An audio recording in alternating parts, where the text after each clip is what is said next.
Have you ever noticed how, when something goes wrong, the first question is rarely what happened, but almost always, who did it? It's a deeply human instinct, this rush to find someone to blame. It feels simpler, cleaner. A problem has a face, a name, and if we can just point our fingers at that face, then maybe, just maybe, the problem will go away. This is the blame game. It's a game we see played out in our homes, in our schools, and on the world stage. We see it when a project fails at work and one person takes all the heat, or when a sports team loses and the fans decide it's all the quarterback's fault. It's a familiar story, one that offers a strange kind of comfort in its simplicity, even if it's not really the truth. But what if that person we're pointing at didn't actually cause the problem? What if they were just in the wrong place at the wrong time? That's when the blame game gets a different name: scapegoating. It's the act of unfairly assigning blame to a person or a group for issues they have little or no control over. It's a powerful social tool, one that can unite a group by giving them a common enemy to focus on. Instead of facing complicated, messy truths, like systemic failures or our own mistakes, we find a target. We load all our fears, our frustrations, and our failures onto them. It's a shortcut that lets us off the hook and avoids the hard work of actual problem solving. This process is not just about avoiding responsibility. It's also about creating a sense of order in a chaotic world. When things feel out of control, finding a scapegoat can feel like taking back power. Suddenly, a complex issue has a simple solution: get rid of the problem person. This mechanism is incredibly seductive because it promises a quick fix. It's easier to blame an entire group of people for economic woes than to examine the intricate web of policies and global forces that are actually at play.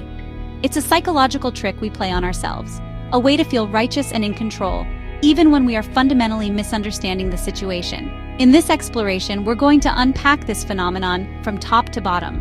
We will look at why our brains are so wired to find someone to blame, and how this tendency gets amplified in groups. We'll investigate the devastating impact scapegoating has on individuals, tearing apart reputations and creating deep, lasting emotional wounds. We will journey from the ancient rituals that gave this practice its name to the modern-day blame games that unfold on our screens and in our communities. This isn't just an academic exercise. It's about understanding a force that shapes our world in profound and often destructive ways, and finding a better path forward.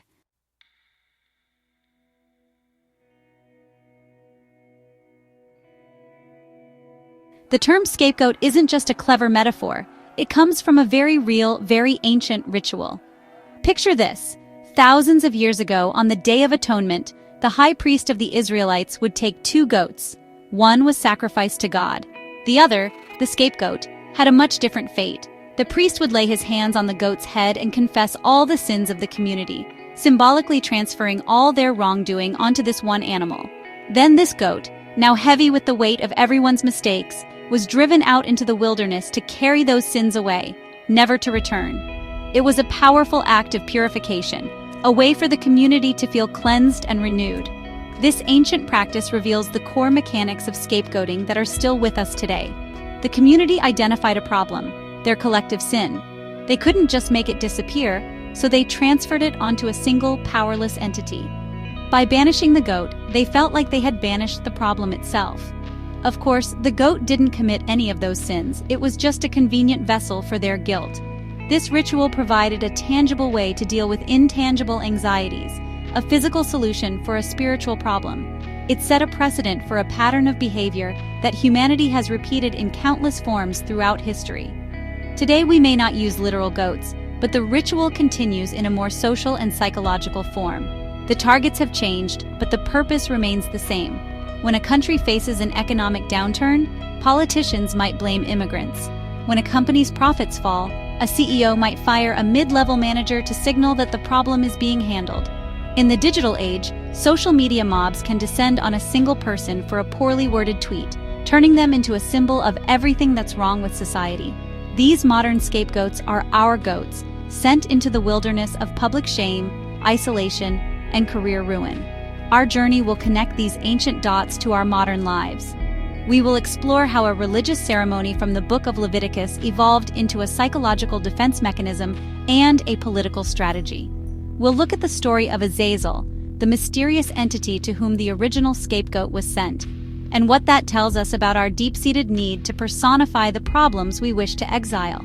By understanding where this impulse comes from its ritualistic origins to its modern manifestations, we can begin to see it more clearly in our own world. And once we see it, we can start to challenge it and choose a more just and effective way of dealing with our shared problems.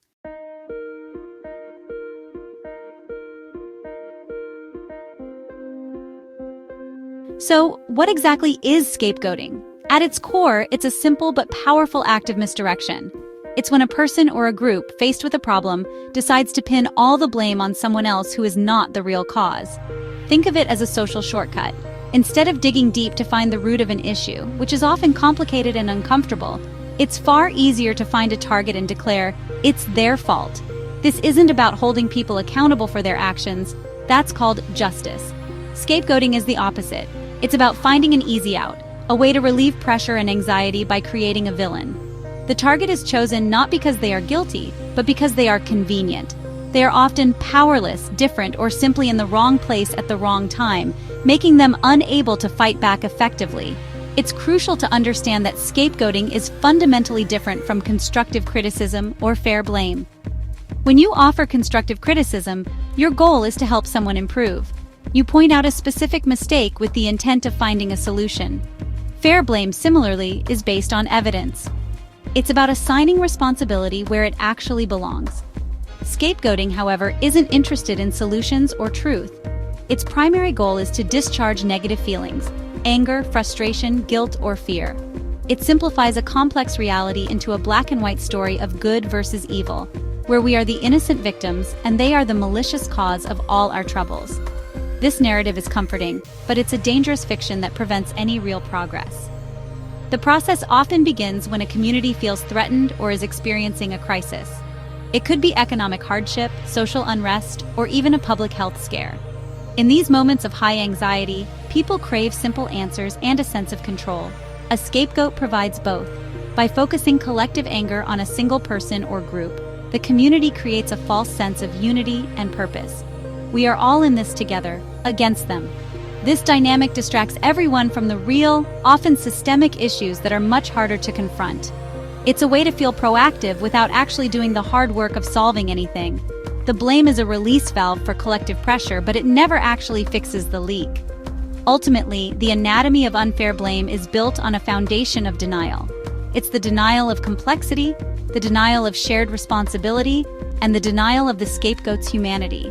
The targeted individual or group is stripped of their identity and turned into a symbol of the problem. They are no longer seen as people with their own thoughts, feelings, and circumstances. Instead, they become a caricature, a container for all the things the group despises or fears. This dehumanization is what makes the act of scapegoating possible, and so profoundly damaging. It allows ordinary people to participate in cruelty under the guise of justice, all while the real problems continue to fester beneath the surface.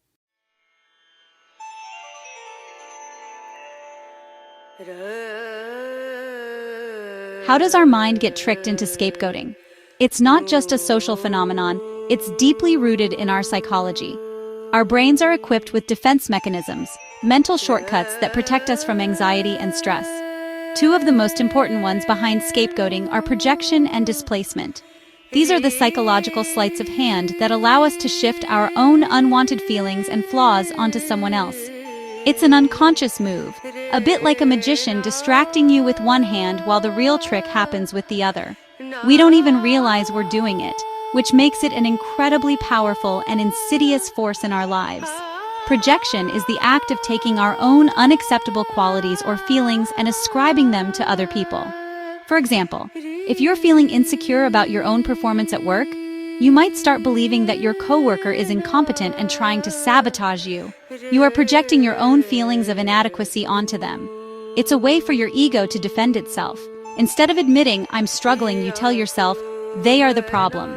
This allows you to maintain a positive self-image and avoid the discomfort of self-reflection.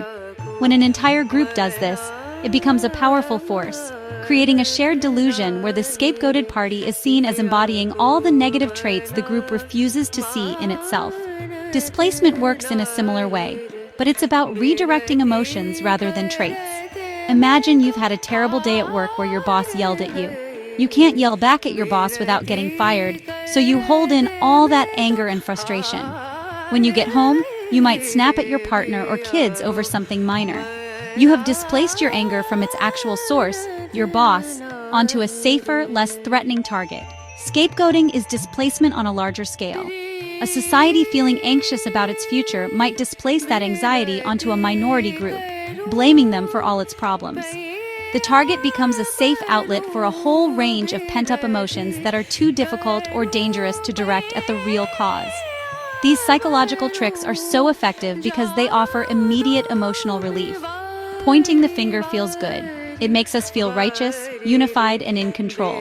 But this relief is a temporary fix, an emotional painkiller that does nothing to cure the underlying disease. It prevents us from confronting our own shortcomings, both as individuals and as a society. By constantly outsourcing our problems, we never develop the resilience or the wisdom to actually solve them. We become trapped in a cycle of blame, where we are always looking for the next person to carry our burdens, never realizing that the weight is still our own. Understanding this psychological sleight of hand is the first step toward breaking the spell.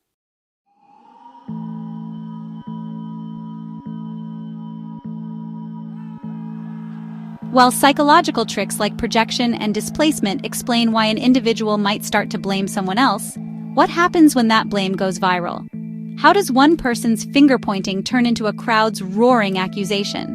The answer lies in the powerful dynamics of group psychology. Humans are social creatures, hardwired for connection and belonging. From our earliest days, survival depended on being part of a tribe. Being cast out was a death sentence. This deep-seated need to fit in gives rise to a powerful force conformity. When we see others in our group starting to blame a particular person, there is immense pressure to join in. Going against the grain feels risky. It might mean we become the next target. It's often safer to join the pack, even if we have doubts. This desire for safety and acceptance can lead us to abandon our own judgment. The fear of being isolated or ostracized can be so strong that it overrides our personal sense of right and wrong. Think about a meeting where a manager unfairly blames one team member for a project's failure. Even if others in the room know the blame is misplaced, how many will speak up? Often, very few. The silence is not necessarily born of malice, but of a calculated subconscious risk assessment. Speaking out would mean challenging the group's narrative and a person in power. It's far easier and safer to nod along, to become part of the consensus. This is conformity in action, a quiet agreement that sacrifices one person for the perceived harmony of the group. The pressure to conform isn't just about avoiding punishment, it's also about seeking rewards. Being part of the in-group feels good. It provides a sense of identity, security, and shared purpose. When a group unites against a scapegoat, its members feel a surge of camaraderie. They are bonded by their shared belief and their collective action. This sense of belonging is a powerful psychological reward that reinforces the behavior. Each person who joins the chorus of blame validates the others, making the group's position feel more certain and righteous. The blame becomes a social glue, holding the group together through a shared target of animosity. The individual doesn't have to think too hard, they can just follow the group's lead. However, this safety in numbers is an illusion. While it may protect individuals from immediate conflict, it comes at a great cost. It erodes critical thinking and moral courage. When people stop questioning the group's narrative, they become susceptible to manipulation and injustice. The pack mentality that feels so safe in the moment is the very thing that allows scapegoating to take root and flourish. It transforms a collection of individuals, each with their own conscience, into a mob that can act without one. Understanding this pull toward conformity is the first step in recognizing how easily we can be drawn into a cycle of blame. Not because we are bad people, but simply because we are human.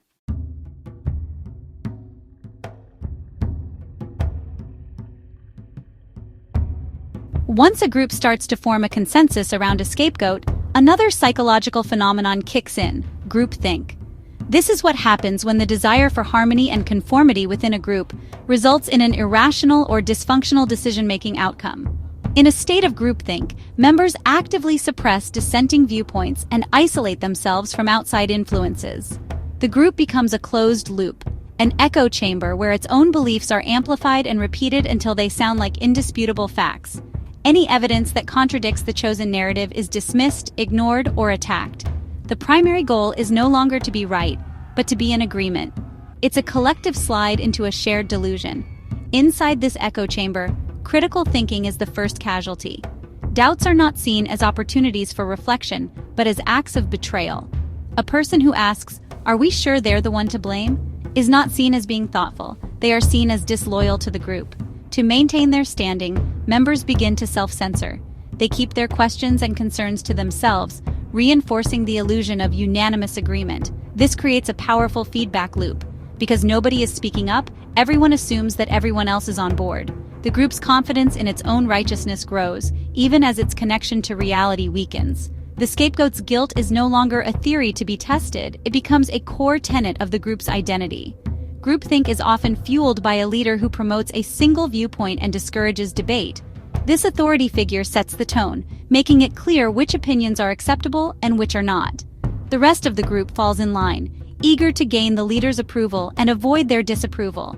This dynamic is common in corporate boardrooms, political committees, and even family units where one dominant personality sets the agenda.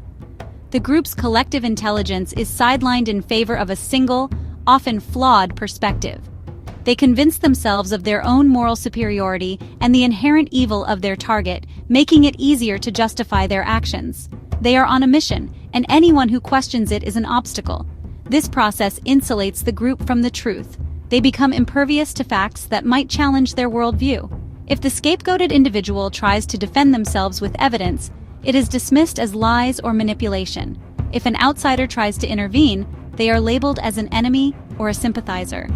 The echo chamber is designed to protect the group's narrative at all costs, because that narrative is what provides them with comfort, unity, and a sense of purpose. Breaking through the walls of groupthink is incredibly difficult, as it requires confronting not just a faulty idea, but a deeply entrenched social and psychological structure that is built to defend itself from reality.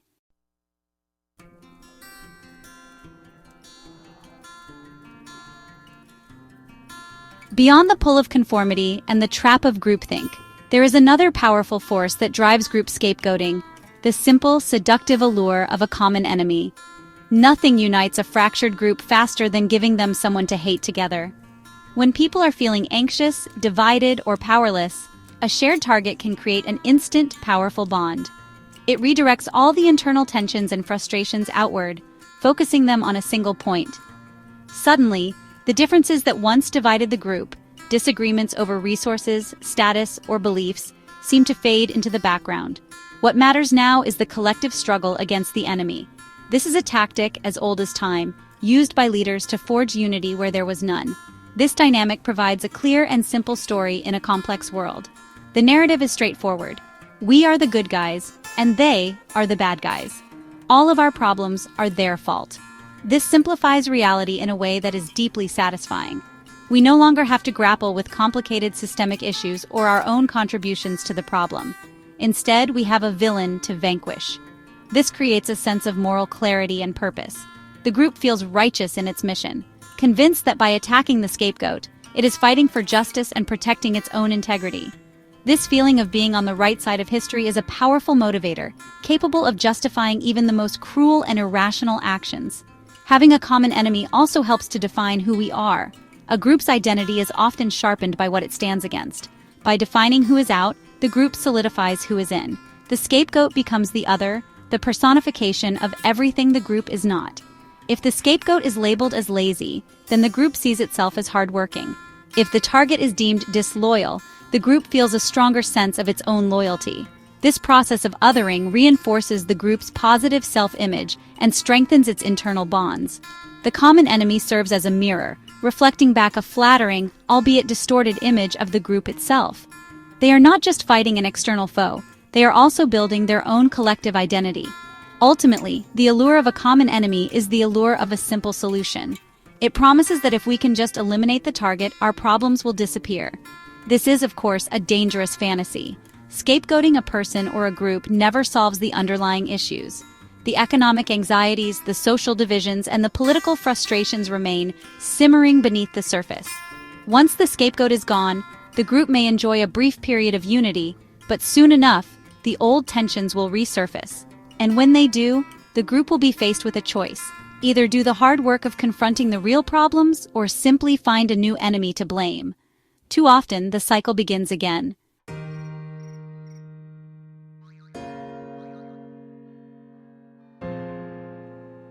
When someone is made into a scapegoat, the very first thing to be attacked is their reputation. A person's name, built over years of actions, relationships, and hard work, can be dismantled almost overnight. The process is, honestly, brutal and shockingly efficient. Rumors start to circulate, accusations are amplified, and pretty soon, a carefully constructed narrative of blame takes hold. It doesn't even matter if the accusations are baseless. In the court of public opinion, the story often matters more than the truth. The scapegoat is no longer seen as a complex individual, but is reduced to a single, toxic label: the troublemaker, the failure, the one responsible for everyone else's pain. This public branding is a profound and personal violation, a theft of one's identity. This destruction of a name, it has devastating real-world consequences. Consider the public figure who is blamed for a national crisis. Suddenly, their entire life's work is reinterpreted through the lens of this new negative identity. News articles, social media posts, and public conversations all focus on their perceived failings. Every past mistake is dredged up and presented as evidence of their inherent bad character. This creates a powerful and honestly often irreversible public image. The same thing happens to ordinary people. An employee blamed for a company's failure may find it impossible to get another job in their field. Their professional reputation is permanently stained, forcing them to change careers or sometimes just live with the shadow of an unfair judgment. The damage isn't just external, it seeps inward, causing deep psychological harm. When the world starts telling you that you are a bad person, it becomes incredibly difficult not to start believing it yourself. The constant barrage of criticism and blame can erode a person's self-esteem and sense of worth.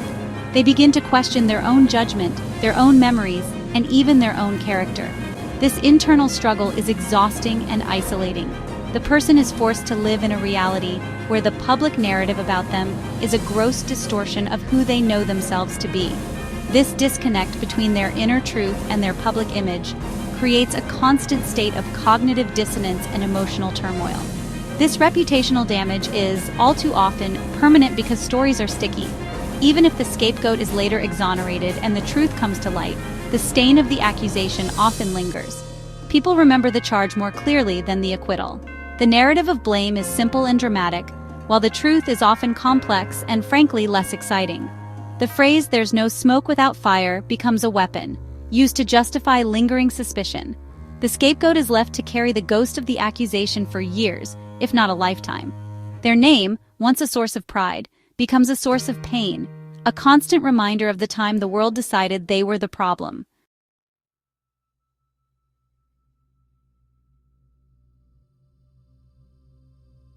Perhaps one of the most painful consequences of being scapegoated is the profound social isolation that follows. The very nature of scapegoating is to cast someone out, to push them from the safety of the group into a desolate wilderness of blame. This isn't just a metaphor, it's a social reality. When a person is labeled as the source of a problem, people they once trusted begin to pull away. Friends stop calling, neighbors cross the street to avoid them, and even family members might distance themselves, either because they believe the accusations or because they fear being associated with the target. The scapegoat is left to navigate their crisis completely alone, abandoned by the very community that was supposed to support them. This isolation is a direct result of the group dynamics at play. As we've seen, groups unite against a common enemy. To remain part of the in-group, members must demonstrate their loyalty by shunning the out-group, in this case, the scapegoat. The social pressure to conform is immense. A friend who stands by the scapegoated individual risks becoming a target themselves. They might be accused of being a sympathizer or a co-conspirator. For many, the risk is just too great, so they choose the path of self-preservation, which means severing ties with the person who has been cast out. Each silent phone and unanswered text becomes a small reinforcement of the scapegoat's exile, deepening their sense of abandonment. The experience of being ostracized is not just emotionally painful, it is psychologically disorienting. Humans are wired for social connection. When we are cut off from our social support systems, it can lead to severe mental health issues, including depression, anxiety, and post-traumatic stress. The world begins to feel like a hostile and untrustworthy place. The person who has been scapegoated may develop a deep-seated fear of social interaction. finding it difficult to trust new people or form new relationships. They are haunted by the memory of betrayal, and the fear of it happening again can be paralyzing, leading to a self-imposed isolation that lasts long after the initial crisis has passed. Ultimately, this loneliness becomes a cage. The scapegoat is trapped not only by the blame placed upon them, but also by the social void it creates. They lose the network of people who would normally help them process difficult experiences, celebrate their successes, and remind them of their worth. They are left with only the echoing accusations of the group. This enforced solitude robs them of their resilience and their ability to heal. It is a cruel and unusual punishment, turning a social being into an outcast and leaving them to bear the weight of the group's problems in silence and solitude, far from the warmth of human connection.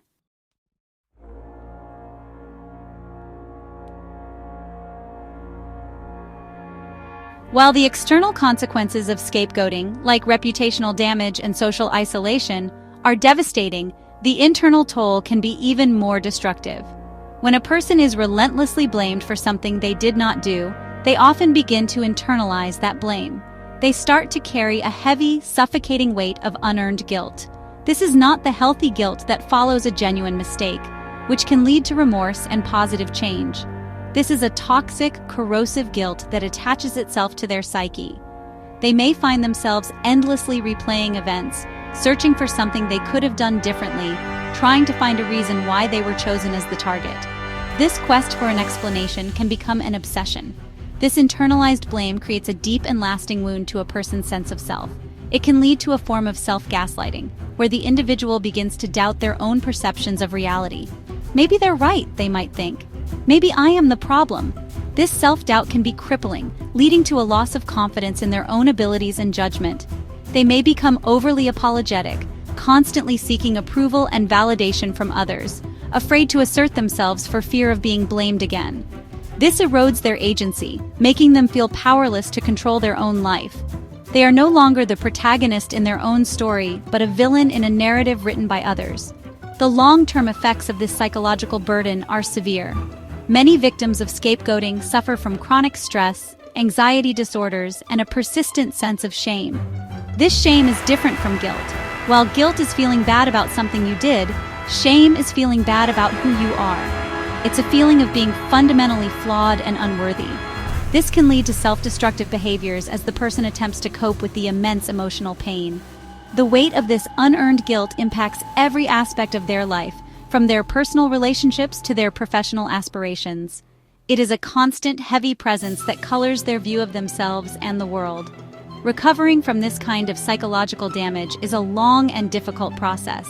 It requires slowly and painstakingly rebuilding a sense of self-worth that has been shattered. It involves learning to separate the unfair blame of others from one's true identity and value. Often this requires professional help, as the individual must learn to challenge the negative inner voice that has taken root in their mind. The scars of scapegoating are not always visible, but they are deep.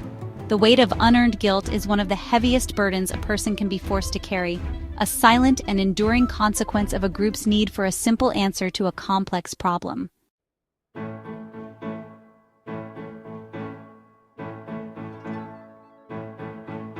Scapegoating isn't just a phenomenon for history books or grand political stages.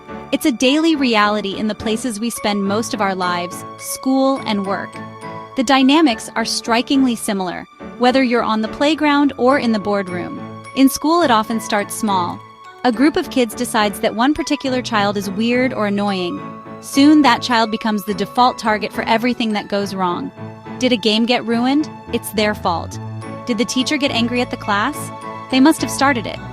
This creates a miniature social hierarchy where the scapegoated child is at the bottom, learning a brutal lesson about social exile long before they understand the words for it. Their confidence is eroded, and school, a place meant for learning and growth, becomes a source of daily dread and anxiety. This pattern seamlessly transitions into the adult world of the workplace. The stakes are higher, but the game is the same. Imagine a team project that's falling behind schedule. Instead of addressing the complex reasons, poor planning, unrealistic deadlines, or a lack of resources, it's much easier for a manager or the team itself to single out one person. If it weren't for Sarah's slow work, the narrative goes, we'd be on track. Sarah becomes the designated problem. Her contributions are minimized, her mistakes are magnified, and she is slowly but surely painted as the sole obstacle to success. This not only protects the rest of the team from accountability, but also gives the manager a simple solution to present to their superiors. The problem has been identified. The impact in both settings is devastating to personal and professional growth. The child who is scapegoated at school may struggle to form healthy relationships later in life, carrying the fear of rejection with them. They might become overly cautious, hesitant to express themselves for fear of being targeted again. Similarly, the employee who is scapegoated at work suffers immense career damage. Their professional reputation is tarnished, their morale is crushed, and their trust in their colleagues and the organization is shattered. They might become disengaged, or they might leave the company, carrying the weight of an unfair failure that wasn't theirs to bear alone. The organization loses a potentially valuable employee, and the underlying issues that led to the project's failure are never addressed, ensuring the cycle will repeat. In both the schoolyard and the office, scapegoating creates a toxic culture. It replaces collaboration with suspicion and trust with fear. Instead of fostering an environment where people feel safe to take risks, make mistakes, and learn from them, it creates a culture of blame shifting and self-preservation. People become more focused on not being the next target than on doing their best work or being a good friend. It's a short-term solution for the group that causes long-term damage to individuals and the institution itself. The playground and the boardroom become arenas where the most vulnerable are sacrificed for the comfort of the majority, a clear sign that the lessons of fairness and accountability have been forgotten.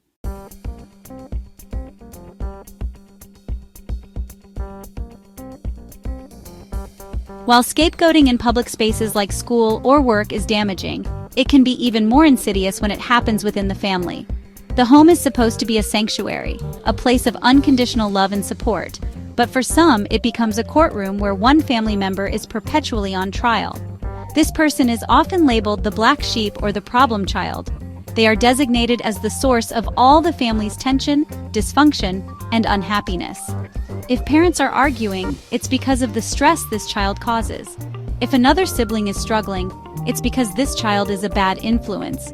The family develops a shared narrative that all their problems would disappear if only this one person would change. This dynamic often serves as a way for the family to avoid confronting its own deeper issues. It's easier to blame a rebellious teenager for the family's stress than to admit that the parent's marriage is failing. It's simpler to label one child as difficult than to acknowledge a history of unresolved trauma or poor communication skills that affect everyone. The designated scapegoat becomes a convenient container for all the family's unspoken anxieties and resentments. They are tasked with carrying the emotional burden for the entire unit, a role they did not choose and cannot escape. This allows the rest of the family to maintain a fragile sense of normalcy and avoid the painful work of self-reflection and change. For the person in the scapegoat role, the consequences are profoundly damaging to their sense of identity and belonging. They grow up feeling fundamentally flawed and unlovable. They are told through words and actions that they are the cause of their family's pain. This can lead to a lifetime of struggling with low self-esteem, depression, and difficulty forming healthy attachments. They may either act out, fulfilling the negative prophecy created for them, or they may become chronic people pleasers, desperate to earn the love and approval that was never freely given. They feel like an outsider in their own home, a permanent guest in a place where they should have been a cherished member. The corrosive effects of family scapegoating extend to the entire family system, even if it feels like a solution in the short term. It teaches siblings unhealthy relationship dynamics, where blame is a tool and one person's well-being can be sacrificed for the group's comfort. It prevents the family from ever truly healing or growing, as the real problems are never addressed. The family becomes stuck in a cycle of blame and dysfunction, held together by a shared fiction. Breaking this pattern requires immense courage, often from the scapegoated individual themselves, who must learn to reject the label they were given and seek their own path to healing, even if it means distancing themselves from the very people who were supposed to protect them.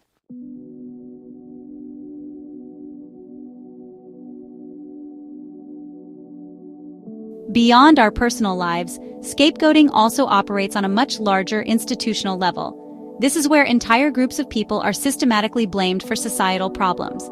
These are the systemic scapegoats. Throughout history and still today, This role has often been forced upon minority groups, based on race, religion, ethnicity, or immigration status. When a nation faces economic turmoil, rising crime rates, or a public health crisis, it is far easier for those in power to point a finger at a vulnerable group than to address the complex, structural causes of these problems. This strategy serves to divert public anger, unite the majority against a common other, and maintain the existing power structure. This process is fueled and legitimized by institutions that should be sources of justice and truth. Politicians may use inflammatory rhetoric in speeches to cast blame, creating a narrative that a specific group is threatening the nation's values or security. The media can amplify this narrative through biased reporting, sensational headlines, and the constant repetition of negative stereotypes. This creates an atmosphere of fear and suspicion, where the scapegoated group is seen not as fellow citizens, but as an existential threat. The public, already anxious about the state of the world, is given a simple, tangible target for their frustrations. The blame feels righteous because it comes from sources of authority. The consequences of this systemic scapegoating are devastating and far-reaching. It leads to widespread discrimination in housing, employment, and education. It can result in unjust laws and policies that target the scapegoated group, stripping them of their rights and opportunities. At its most extreme, this institutionalized blame can incite violence, from hate crimes committed by individuals to state-sponsored persecution and ethnic cleansing. The systemic scapegoat is not just socially ostracized. Their very safety and survival are put at risk. They are forced to live in a society that has officially sanctioned their marginalization, a constant and terrifying state of vulnerability. This form of scapegoating is particularly dangerous because it prevents society from making any real progress. By blaming immigrants for economic problems, a country avoids addressing its own flawed economic policies. By blaming a racial minority for crime, the system avoids confronting issues of poverty, inequality, and a broken justice system. The real problems are left to fester and grow, while the cycle of blame continues. Challenging systemic scapegoating requires more than just individual kindness. It requires a critical examination of our institutions and a collective demand for leaders to stop using the easy, destructive tool of blame and start doing the hard work of building a just and equitable society for everyone.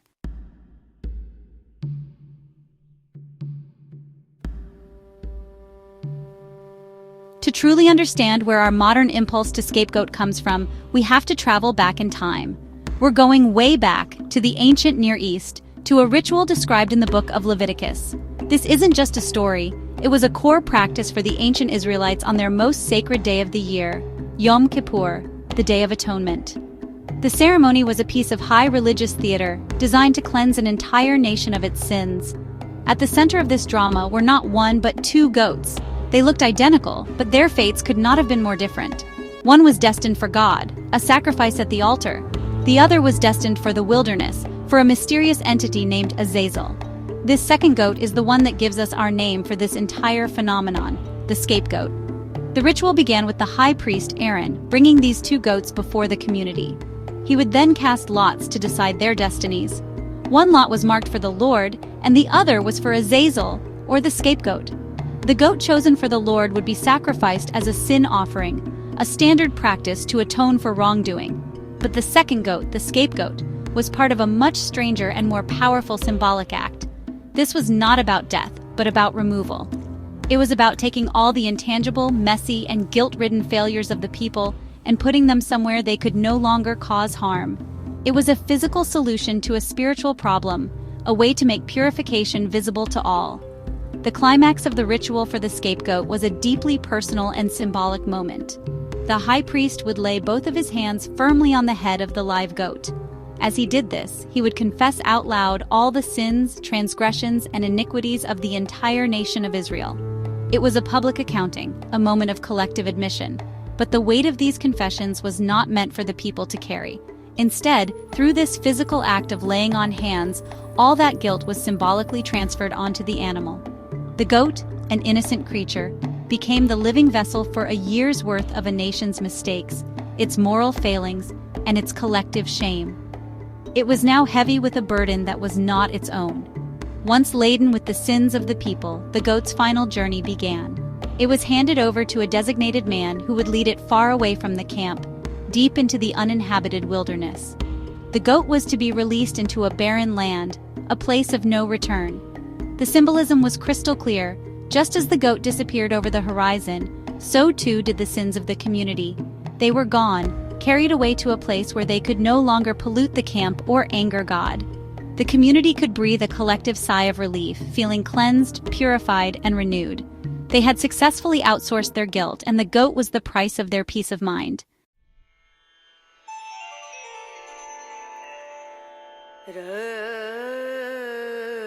Why did the ancient Israelites need such a dramatic ritual?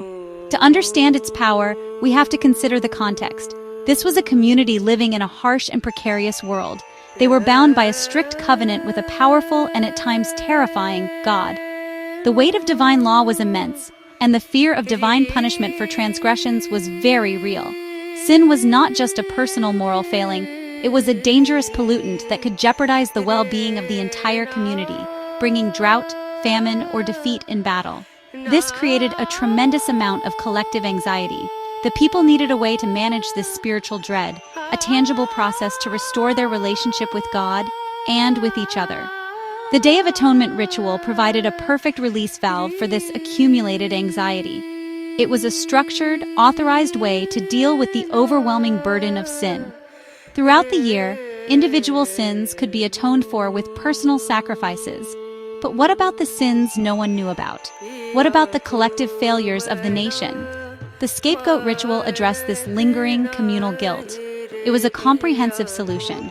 By placing all these sins, known and unknown, big and small, onto a single creature, the community was given a focal point for their fears. It was far easier to watch a goat walk away than to grapple with the abstract and terrifying concept of pervasive sinfulness. This ritual also played a crucial role in reinforcing social cohesion. It was a communal event that everyone participated in, a shared experience that reaffirmed their collective identity as a people chosen by God. On this day, everyone was in the same boat. Everyone was a sinner in need of cleansing. The ritual acted as a great equalizer. After the scapegoat was sent away, the community could start fresh. Its internal tensions eased and its slate wiped clean. This annual purification was essential for maintaining harmony in a group facing constant external pressures. It was a way of hitting the reset button on their society, allowing them to move forward together without being crippled by the weight of past mistakes. Moreover, the ritual offered a powerful lesson in cause and effect, albeit a symbolic one. It taught the people that sin has consequences, that it must be dealt with, that it creates a burden that needs to be carried. While the goat did the carrying, the visual of the priest confessing the sins made it clear where the problems originated. It was a stark reminder of their collective responsibility. However, it also established a pattern that we see echoed through the ages, the idea that a community's problems can be consolidated into a single entity and then expelled. It provided a template for dealing with crises by identifying a target, loading it with blame, and casting it out to restore order. It was a necessary ritual for its time, but it also laid the tracks for a very human and often very dangerous social reflex.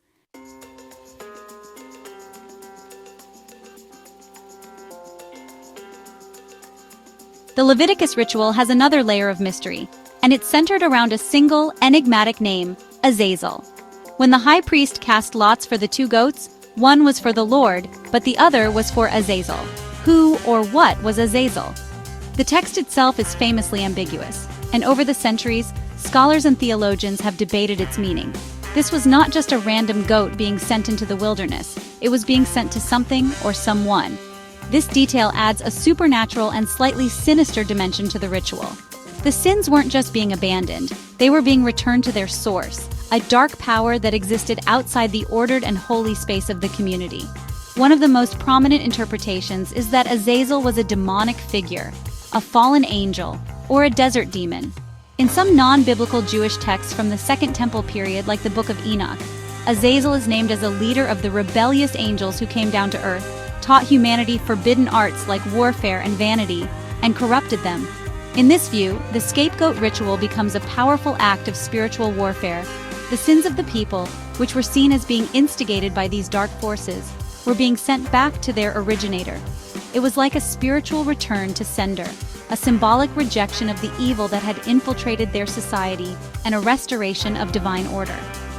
Another interpretation sees Azazel not as a specific being, but as a symbolic name for the place of exile itself. The name could be a compound word meaning goat of departure, or related to a rugged, steep mountain from which the goat was supposedly cast off. In this sense, Azazel represents the concept of complete removal and utter desolation. The wilderness was seen as a chaotic, untamed space, the opposite of the ordered and sacred world of the community. Sending the goat to Azazel meant banishing the sins to a realm of pure chaos, a place so remote and inhospitable that they could never find their way back. This interpretation focuses less on a supernatural battle and more on the psychological need for a definitive and final separation from guilt. Regardless of the precise meaning, the figure of Azazel is crucial to understanding the scapegoating process.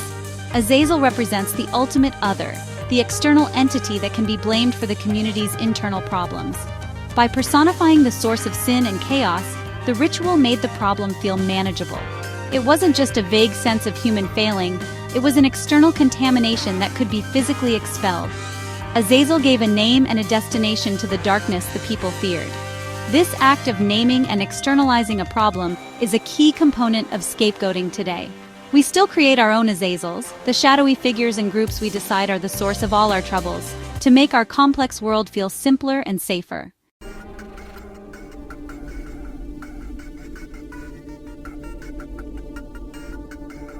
While the Hebrew scapegoat ritual is probably the most famous example, actually giving us the very word for the practice, the concept of ritual purification through a substitute is far from unique to ancient Israel.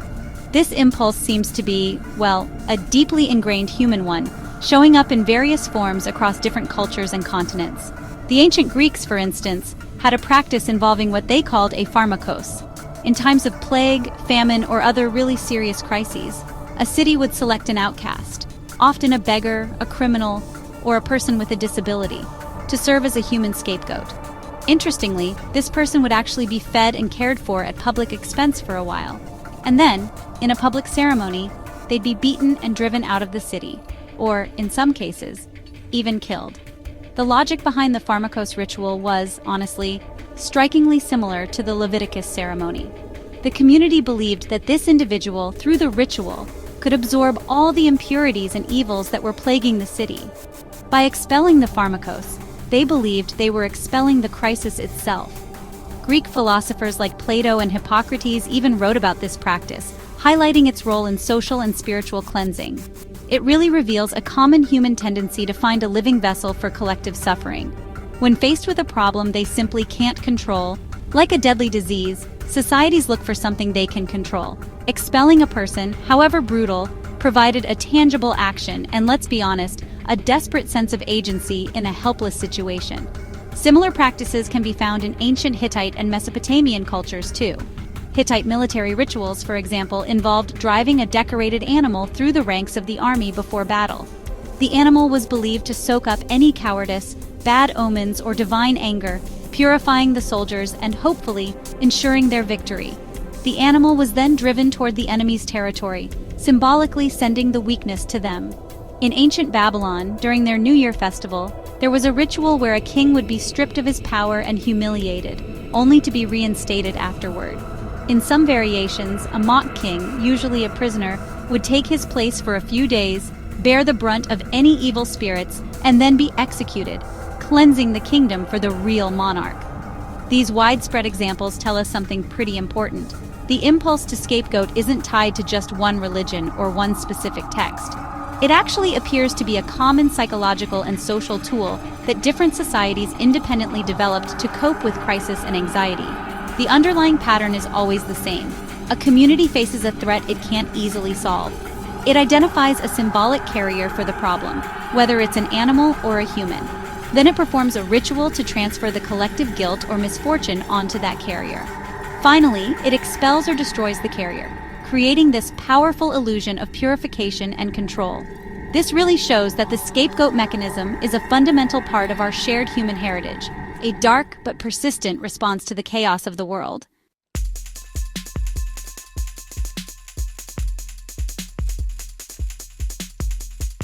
The line from these ancient rituals to our modern behavior is, honestly, surprisingly direct.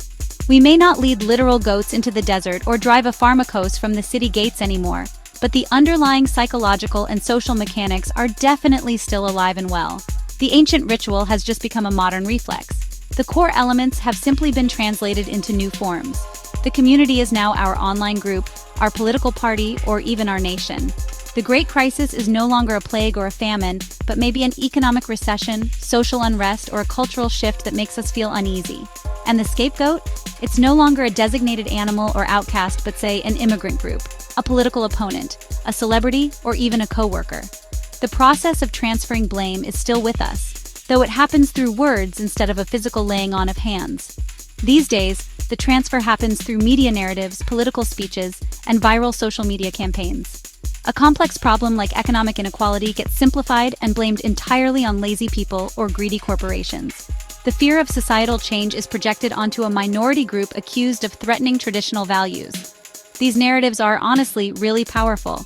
They take all the free-floating anxiety and frustration within a society and channel it toward a specific, easily identifiable target. Just like the high priest confessing the sins onto the goat, modern leaders and media outlets confess society's problems onto their chosen scapegoat, making them the carrier of all our ills. The expulsion phase has evolved too. We don't drive our modern scapegoats into the literal wilderness anymore. Instead, we drive them into a social wilderness, through cancel culture, public shaming, and professional ruin. The target is deplatformed, fired from their job, and ostracized from their social circles. They're digitally exiled, their reputation destroyed, and their voice silenced. The goal is the same as it was thousands of years ago, to remove the problem from our sight so that we no longer have to think about it. The community gets the same satisfying, if temporary, sense of purification. We've cast out the bad thing, and for a moment we feel righteous and clean again. By understanding these ancient roots, we can see modern scapegoating for what it is, a primitive survival mechanism that's really outlived its usefulness. It's a deeply ingrained human tendency, a ritualistic reflex that we fall back on in times of stress. But we're no longer ancient tribes living in constant fear of the unknown. We have the tools of critical thinking, empathy, and systemic analysis. Recognizing that the urge to find a scapegoat is, an ancient echo, allows us to be more mindful of it. We can see the pattern as it begins to form in our communities and in ourselves. And by seeing it, we can make a conscious choice to break the cycle, to reject the simple satisfaction of blame, and embrace the more difficult but ultimately more rewarding work of finding real solutions.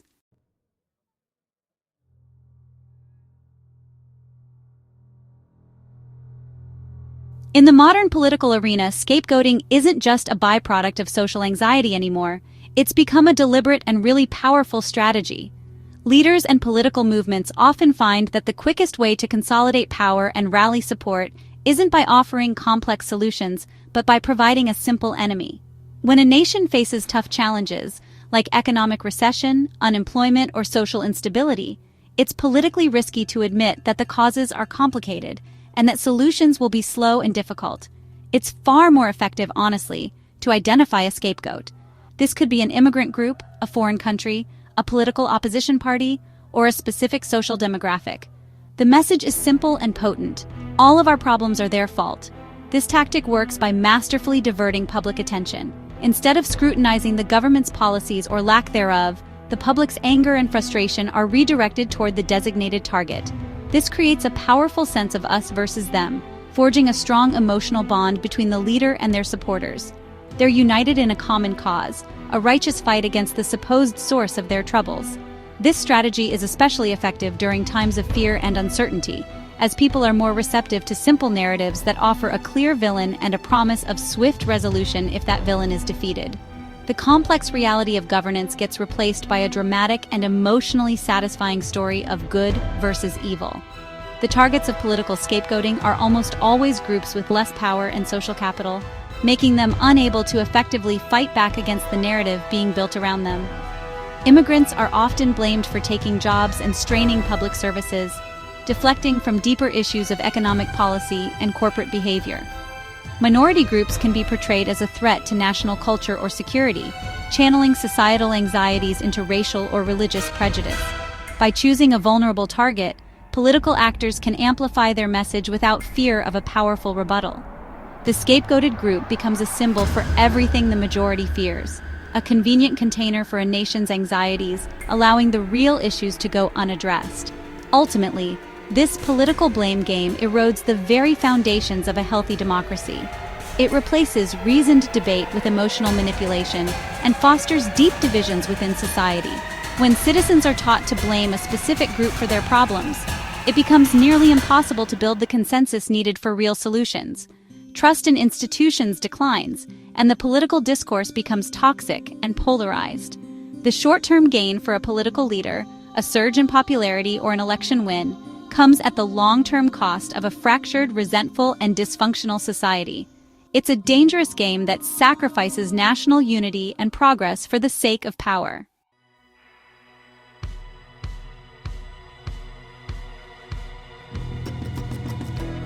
While politicians may light the fire of scapegoating, it's often the media that fans those flames and turns them into a full-blown inferno. In today's 24-hour news cycle, there's just immense pressure to create engaging, dramatic, and simple narratives that grab public attention.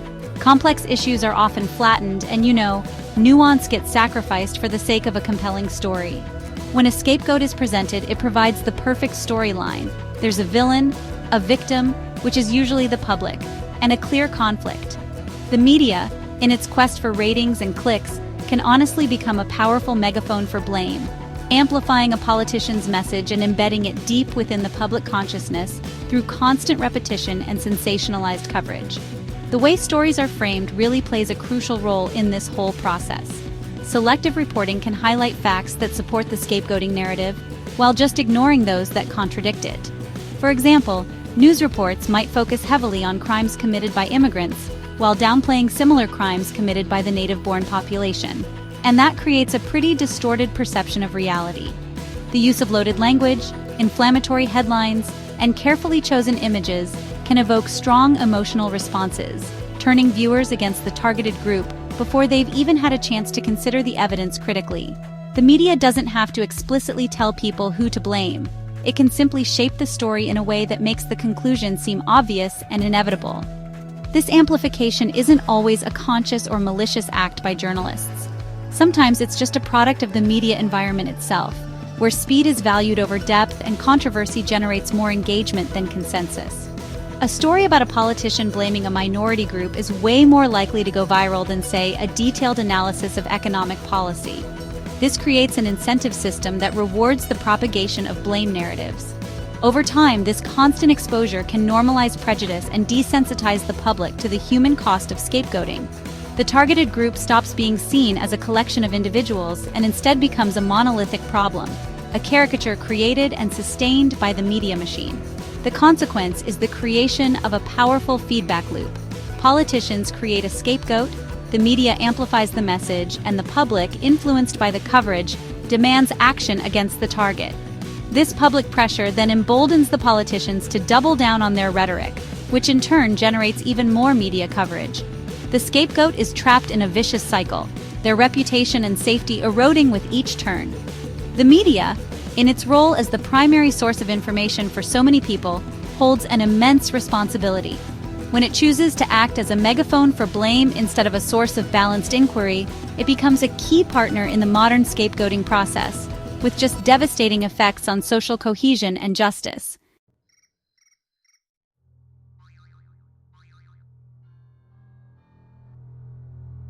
The rise of social media has added a new, frighteningly efficient dimension to modern scapegoating.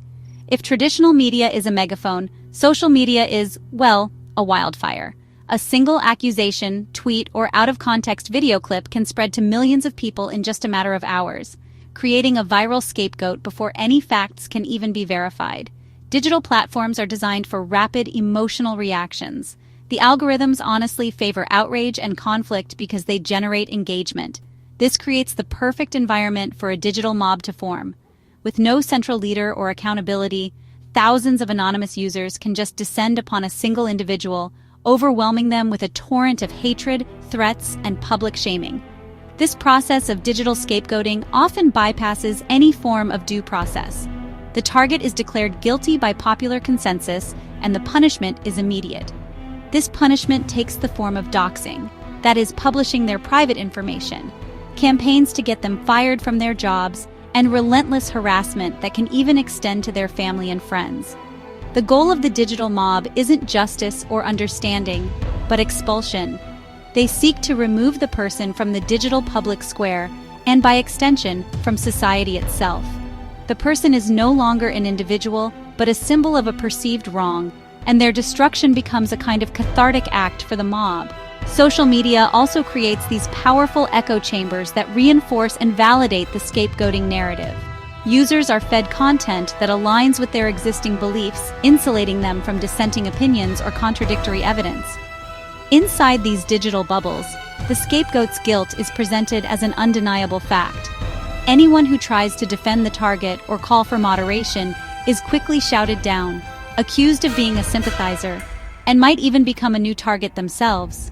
This environment really crushes nuance and critical thinking, replacing it with a fervent and self-righteous group identity built around shared animosity toward the designated villain. The mob feels morally justified in its actions because its entire digital world confirms its bias. The consequences for the viral scapegoat are, honestly, life-altering. They face severe psychological trauma, including anxiety, depression, and PTSD, from the sudden and overwhelming onslaught of public hate. Their reputation can be permanently destroyed, making it difficult to find employment or rebuild their social lives, even long after the digital mob has moved on to its next target. This new form of public shaming represents the modernization of an ancient ritual where the wilderness is the vast, unforgiving expanse of the internet, and the expulsion is a social and professional death. It's a stark reminder that our technology has evolved way faster than our capacity to manage the primitive social impulses it so effectively unleashes.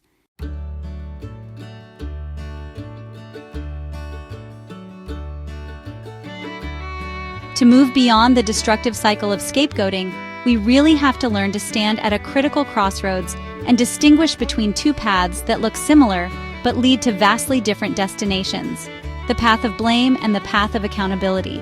Blame, as we've seen, is about discharge. It's a hot, emotional, and often irrational reaction, aimed at finding a simple target to absorb our frustration and fear. Its goal is to find a villain, not a solution.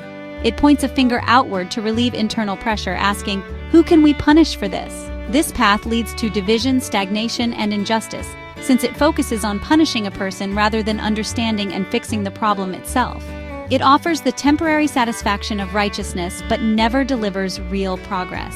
Accountability, on the other hand, is about ownership and forward motion. It's a cooler, more rational process focused on understanding what happened, why it happened, and how we can prevent it from happening again. It asks, what was my role, and what is our collective responsibility to make things right? Accountability is not about finding a villain to sacrifice. It's about identifying responsibility so that lessons can be learned and systems can be improved. It requires a willingness to look inward, to examine our own actions and the systems we operate within. Unlike blame, which seeks a dead end in a person, accountability seeks a path forward, a way to repair harm and build a more resilient future. It's honestly the bedrock of trust and real progress. The difference often comes down to intent. When we practice accountability, we're motivated by a desire for growth and restoration. A manager holding a team member accountable for a mistake does so with the goal of helping them improve and making sure the team functions better. It's a conversation that, while difficult, is rooted in a shared commitment to success. Scapegoating, however, is motivated by self-preservation and avoidance. A manager who scapegoats a team member isn't interested in their growth. They're interested in deflecting blame from themselves or the team as a whole. The conversation is not a dialogue, but a verdict, designed to isolate and condemn, not to teach and empower. The goal is to close the book on the problem, not to learn from it. So, the first practical step for any individual or community is to pause before pointing a finger and ask, what is my goal here? Am I looking for someone to punish, or are we looking for a way to solve this problem for good? This simple question can be a really powerful antidote to the scapegoating reflex. It forces us to slow down our emotional reaction and engage our critical thinking. It shifts the focus from finding a target to finding a solution. By consciously choosing the path of accountability over the easy, tempting path of blame, we begin to dismantle the very foundation upon which scapegoating is built, creating space for more constructive, empathetic, and effective ways of dealing with the challenges we face together.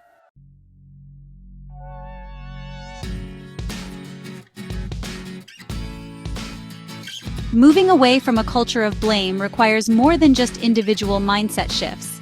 It demands a collective effort to build bridges where scapegoating builds walls. For communities fractured by blame, the path to healing begins with fostering dialogue and empathy. This means creating safe spaces where people can share their experiences and perspectives without fear of judgment. It involves, actively listening to the stories of those who have been marginalized or targeted and making an effort to understand their reality. Empathy is the natural enemy of scapegoating because it is impossible to dehumanize someone once you have truly seen the world through their eyes. It replaces the simple, false caricature of the other with the complex, undeniable truth of a shared humanity. One of the most powerful tools for building these bridges is restorative justice. Unlike the punitive model, which asks who to punish, a restorative approach asks what harm has been done and what needs to be done to repair it. This process brings together the person who caused harm, the person who was harmed, and the wider community to have a conversation about the impact of the actions and to collectively decide on a path to healing. It allows the scapegoated individual or group to be heard and validated, and it gives the community a chance to take responsibility for its role in the harm. This is not about letting people off the hook. It's about holding them accountable in a way that mends relationships rather than destroying them. Communities can also proactively build resilience against scapegoating by promoting critical thinking and media literacy. In an age of misinformation, it is crucial to teach people how to question narratives, verify sources, and recognize manipulation tactics. Schools, libraries, and community organizations can play a vital role in equipping citizens with the tools to see past the sensational headlines and the divisive rhetoric. When people are empowered to think for themselves, they're less likely to be swept up by the emotional tide of a digital mob or a political blame campaign. An informed and critical citizenry is the best defense against the simple, seductive lies that scapegoating depends on. Ultimately, building a community that resists scapegoating means celebrating diversity and fostering a strong sense of inclusive identity. When a community's identity is built on shared values like respect, fairness, and mutual support, rather than on a shared enemy, it becomes much harder to turn its members against one another. This involves creating opportunities for people from different backgrounds to interact, collaborate, and build meaningful relationships. When we know our neighbors as individuals, it becomes nearly impossible to see them as a monolithic, threatening other. We build bridges of understanding, one conversation at a time, creating a social fabric strong enough to withstand the divisive forces of blame.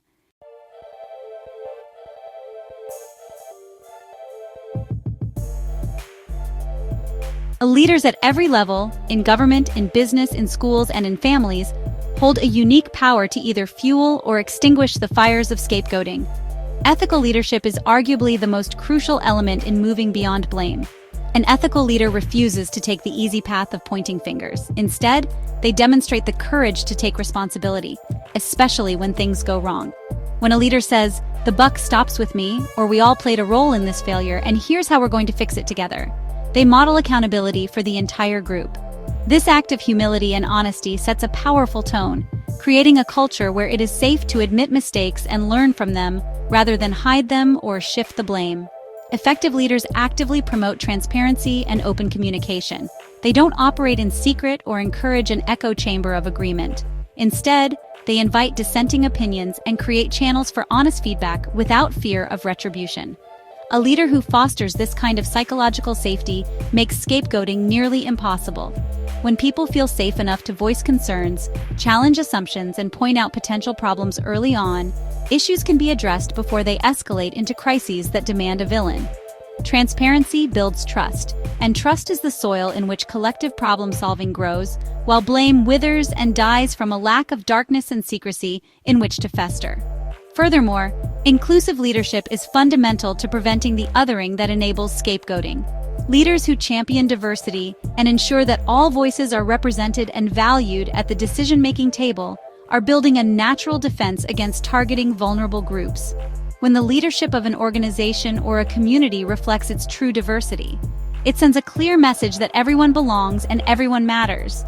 This makes it much harder for narratives that single out a particular group to gain traction.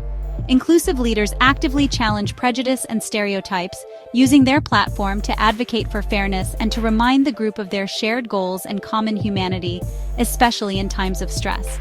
The courage of ethical leadership lies in its commitment to long-term health over short-term gains. It would be easy for a CEO to fire a manager to appease angry shareholders, or for a politician to blame an immigrant group to score political points. The harder, more courageous path is to lead with integrity. It is to face the complexity of problems head-on, to unite people rather than divide them, and to foster a culture of shared responsibility. This kind of leadership does not offer the quick, satisfying hit of blaming an enemy, but it offers something far more valuable and enduring: a resilient, just, and thriving community capable of navigating any challenge that comes its way.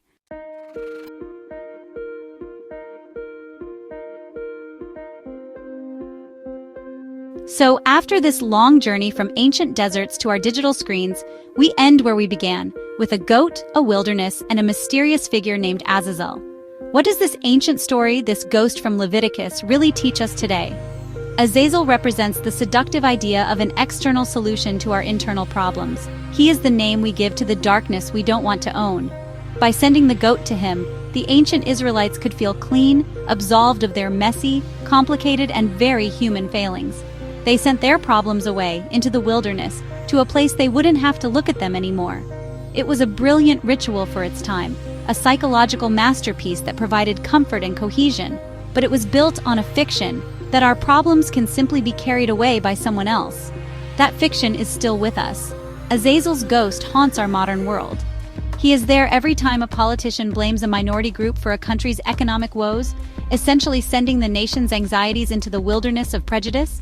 He is there when a corporate board fires a single manager for a systemic failure, casting the company's sins onto one person who is then exiled from their career. We see him in the digital mob that descends on a person for a single mistake, banishing them to the social wilderness of the internet. We no longer need a literal goat or a desert demon.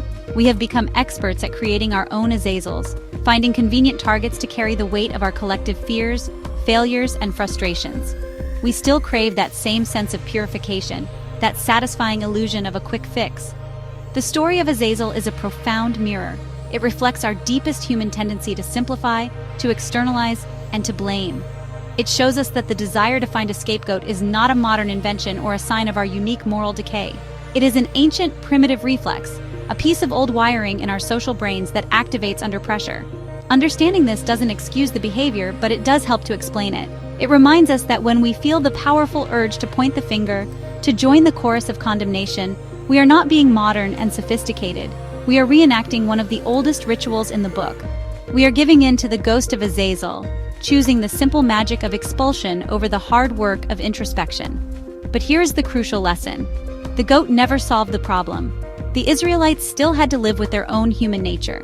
The sins would accumulate again, requiring another goat the following year. The ritual was a temporary release, not a permanent solution. And so it is for us. Scapegoating a person or a group never fixes the underlying issues. The economy doesn't improve, the company's culture doesn't heal, and society's divisions don't mend.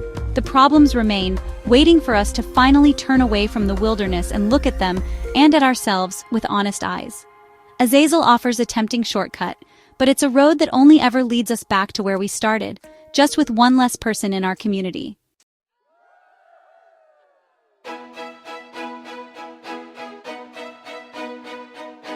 The history of scapegoating is a heavy one, filled with injustice and pain. It is a story of how our need for simple answers can lead us to commit profound cruelties. But it is not a story that has to define our future. We stand at a crossroads, armed with the knowledge our ancestors did not have. We understand the psychology of projection, the dynamics of groupthink, and the manipulative power of blame. We have seen throughout history, and in our own lives, the devastating consequences of sending our goats into the wilderness. The question is no longer whether we will face problems, but how we will choose to respond when we do. The past does not have to be our prologue if we decide to write a different story. This new story begins with courage. It is the courage to resist the easy answer, to sit with the discomfort of a complex problem without rushing to find someone to blame. It is the individual courage to be the lone voice in a group that asks, "Are we sure about this?" It is the leader's courage to take responsibility instead of deflecting it. And it is the collective courage of a community to look at its own flaws and commit to the hard, messy work of fixing them together. This courage is not about being perfect. It's about choosing accountability over blame, progress over purification, and empathy over anger. It's about deciding that we are stronger together than we are when we are tearing one of our own apart. We can build communities and institutions that are designed to resist the scapegoating reflex. We can teach our children critical thinking and media literacy, vaccinating them against the virus of misinformation. We can create workplaces where psychological safety is paramount, so that mistakes are seen as learning opportunities, not crimes to be punished. We can demand more from our leaders, our media, and ourselves, refusing to participate in narratives that dehumanize and divide. We can practice the art of conversation, seeking to understand those we disagree with, rather than casting them as villains. We can, in essence, choose to build bridges instead of looking for goats. Ultimately, the fight against scapegoating is a fight for a more just and intelligent world.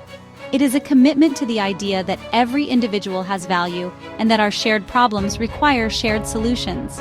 It is an acknowledgement that while the impulse to find a scapegoat is ancient, so is the capacity for empathy, reason, and justice. We have both within us. The path forward requires us to consciously and consistently choose the better angels of our nature. It is a daily choice, in conversations big and small, to move beyond blame and toward a future where responsibility is shared, problems are solved, and no one is sent alone into the wilderness to carry the weight of our sins.